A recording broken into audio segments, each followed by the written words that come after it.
Hey everyone, welcome back to Error Genie. In this quick tutorial, I'm going to show you how to withdraw your money from Z-League in just a few easy steps. Let's dive right in. First, open the Z-League app on your device. Once it's open, tap on your profile icon at the top right corner of the screen. After tapping on your profile, a menu will pop up. From here, tap on the gear icon in the top right corner to enter the Settings menu. In Settings, you'll see your total balance. To claim your account and access your funds, tap the button to add your email and password. Once you've claimed your account, go back and tap on the Transactions button. Here, you can view your total balance. To cash out, you must have at least $100 in your account. If you don't, the Cash Out button won't appear.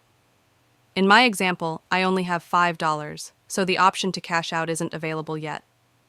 If you have $100 or more, the Cash Out button will appear. Tap on the Cash Out button, and you'll see different payment options like linking your bank account or using other payment methods.